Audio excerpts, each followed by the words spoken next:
And the final match of night one, and this is why I believe this list, because again, it makes sense for this to be the main event of the night, is going to be Cody Rhodes versus Randy Orton for the WWE Championship with Pat McAfee in the corner, which is the part I don't like. As I said in a prior video, I truly believe that this match was already written just based upon the fact that they've been building this for a while. When Cody took down Roman Reigns, they were dropping those little subtle signs. You know, Randy Orton would be congratulating him in the back, for example, and he'd be looking at the WWE Championship. You could see the cogs already turning. Interjecting Pat McAfee just didn't make any sense. Now, if we take Pat McAfee out of our minds just for a minute, this will still be a pretty good match. It will.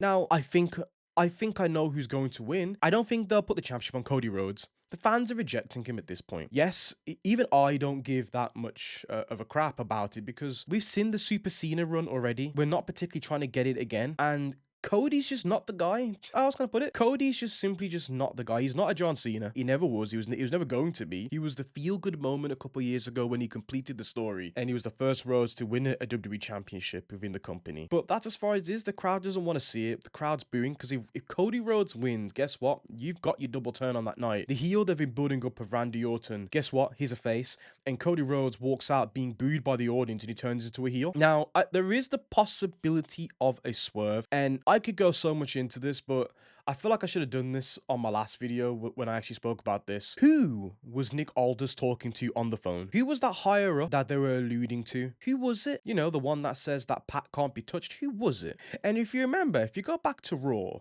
and I keep blanking on the Raw GM's name, right? Adam Pearce. Who was he talking to on the phone a lot? Who was that higher up that keeps calling? They keep teasing this. Who's the higher up? I mean, there's only two candidates, right? Ari Emanuel. I hope he doesn't have an on-screen role. Or it has to be The Rock. It has to be. And what I'm thinking of is, I'm wondering if there's going to be a swerve, right? It wouldn't make any sense. It wouldn't make any sense, but I'm wondering whether they plan to turn Cody heel at WrestleMania. You know, the way Stephanie kept talking to him recently, says that you have to become that version of you, and she demasculated Cody in the ring, and Cody was just like, yeah, thank you, yeah, I know what I need to do. I know what person I need to become. I don't know, man. I think before the end of this year, we get a Cody Rhodes heel turn, and I can't tell if it happens at Mania or after, but I think we're close. So it might be WrestleMania. I mean, what's going to happen? The Rock returns and helps Cody Rhodes out, but The Rock's on the board of directors close to Ari Emanuel, and Pat McAfee is with Randy Orton. Like, you see how that doesn't make any sense? It doesn't make any sense. Now, Pat McAfee did say recently that his time in wrestling was pretty much done, and then obviously we found out he was the guy behind the phone call, so that could be a reason why we would get Cody Rhodes beating Randy Orton, because we would technically never see Pat ever again, allegedly, because we've seen this in the past. Careers are meant to end, and people are not meant to be there anymore, and then they pop back up on your television in a couple months or like a year's time, and they find a loophole. The WWE is very good at finding a loophole. I mean, Steve Austin beat The Undertaker in a First Blood match at Fully Loaded in 1999,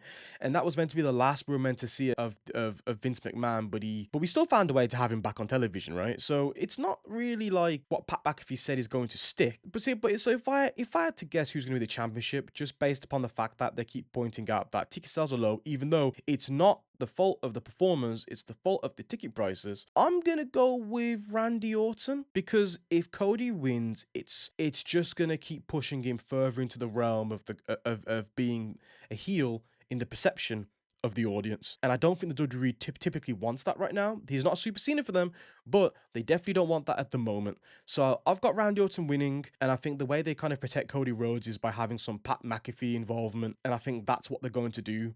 And I think they might do that simply because they know that the crowd is still going to cheer Randy Orton regardless of what happens at WrestleMania. Why? Because we've been seeing it each week on SmackDown. There's nothing else this man can do to try and get any more heat as a heel. He can't do anything else. He'd have to physically just somebody, and obviously he's not going to do that, but the crowd just keep cheering him.